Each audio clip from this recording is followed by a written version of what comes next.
fall down and die. Don't you know people that just wish you were dead? I know this might be a tight word, but there are people out here who may not say that they wish it, but in their mind, in the back of their head, they don't like you and they wish that you were gone. They may not want you physically to die, but they don't want you to serve. They don't want you to elevate. They don't want you to grow. They don't want you to get new things. They don't want you to elevate at your job. They just want to keep you where you are. And so we have to understand that people will be people, but God is still God. And so I didn't even give you the title of my sermon, but I'll give it to you anyway. It's so I'm still standing, right? I'm still here. I'm still fighting. I'm still going. I don't care if I'm struggling. I'm still trying to just do what I have to do. And so even though we're still standing, we know that there's an enemy out there who will do whatever they can do to try to keep us down. And so when we think about snakes, right, we have to think that we know that they're a cunning animal, right? They know what they're doing in the natural and in the spiritual. But when we signed up for the army of the Lord, we have to know that we have to fight. This means that we can't walk around afraid. We can't walk around in defense. We have to walk around ready to go to war. This means that we have a target on our back, but it doesn't mean that we're going to be defeated. There's a cost. Can you say there's a cost? There's a cost. There's a cost to wanting the blessing. There's a cost that comes with the war. So snakes in the Bible are a symbol of temptation and deception, reminding us of the struggle between good and evil. So we know that the first time we heard of a serpent was in Genesis 3 in the Garden of Eden.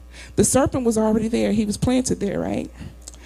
And so he's described as a more cunning than any other beast in the field. See, Satan's issue isn't with you, it's with God. So we can't take it personal. His job is to do whatever he can do to destroy our faith and our destiny. His job is to try to kill us, steal us, destroy us, whatever he can do. That's his plan. But our job is to understand warfare, build strategy to win, and allow God to get the glory out of it. So we have to just keep going. So as Christians, we should be ready to fight, not flight. Remember that the battle has already won. 1 Peter 5:8 says, "Be sober-minded, be watchful. Your adversary, the devil, prowls around like a roaring lion, seeking someone to devour." And in the book of Job, Satan even gives us his location.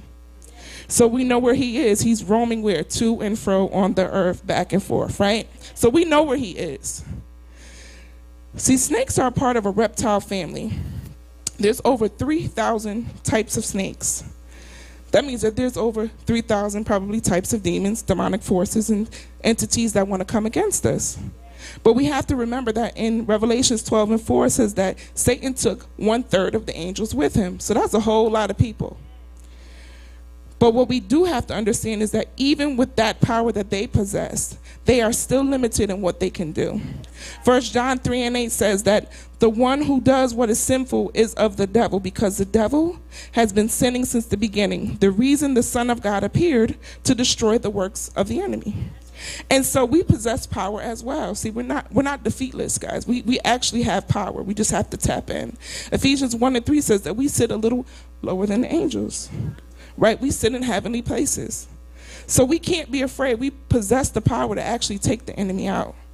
And so we have to be an end-time warrior. That means that we have to fight. We have to be ready, prepared at all times. We can't just stand with our back against the wall. We have to be ready to go out into the front lines. And we can't be afraid.